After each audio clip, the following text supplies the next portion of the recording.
একজন হাইকোর্টের বিচারপতি উনি একটা রায় দিলেন, এবার সেটা যদি ডিভিশন বেঞ্চে বা হায়ার কোর্টে খারিজ হয়ে যায় তাহলে উনার যোগ্যতার প্রমাণটা কে দেবে?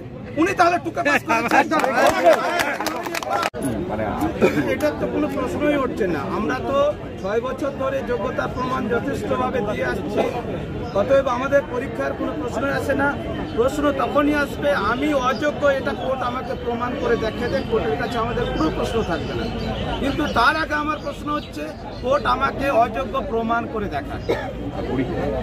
পরীক্ষা সেটা দেব না দেব নতুন ভাবে সেটা আমাদের ব্যাপার, কিন্তু আমাদের যে চাকরি সেটার কি হবে? সেটার সঙ্গে পরীক্ষার কোনো সম্পর্ক নেই। 6 বছর ধরে আমরা চাকরি করছি, এইটার জন্য আবার কেন পরীক্ষা না? দেশের বৃহত্তম একটা হচ্ছে গণতন্ত্র, ভোট হচ্ছে, দেখা গেল ভোটে কোনো নেতা মন্ত্রী প্রধানমন্ত্রী হয়ে গেলেন জালিয়াতি করে, তাহলে কি আবার ওইটা ভেঙে দিয়ে ভোট হচ্ছে? কোনোদিন ভারতবর্ষের সংবিধান হয়েছে না? চোর গুন্ডা সব নেতা হয়ে যাচ্ছে, চুরি করে ভোট লুট করে, ইভিএম চুরি করে, ব্যালট চুরি করে নেতা। আপনারা প্রশ্ন তুলছেন, মিডিয়া যারা, আপনারাও একটা কিন্তু এর জন্য বিশাল বড় অপরাধী। আপনারা ভালোভাবে কোনো খবর কভারেজ করছেন না, আপনারা রাজনৈতিক দলের কাছে মাথা নত করে নিচ্ছেন, আপনারা দুর্নীতির বিরুদ্ধে কোনোভাবে আপনারা লড়াই করছেন না। আপনারা মিডিয়া মানে আপনারা প্রত্যেকে জনগণের প্রথমে আপনারা প্রতিনিধি, জনগণের প্রতিনিধিত্ব আপনারা খুব কম করছেন।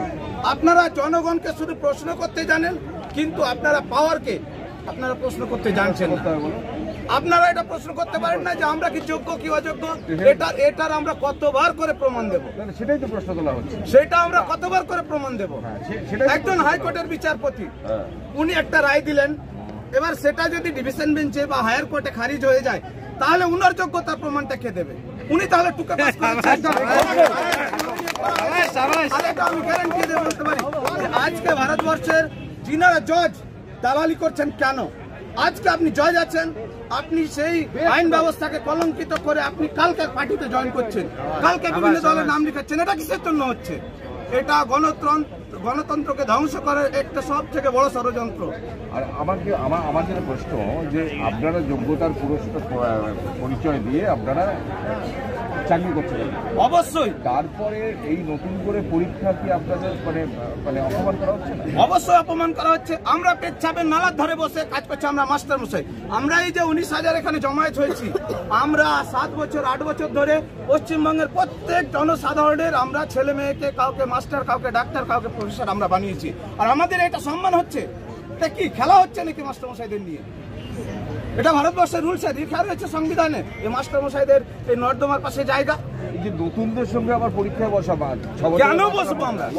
কোনো প্রশ্নই ওঠে না। একটা মানুষ কবার জন্ম নিতে পারে? কবার জন্ম নেবে একটা সন্তান? একবারে বেশি জন্ম নিতে পারে না। আমার নাম এমডি মুখলেসুর রহমান।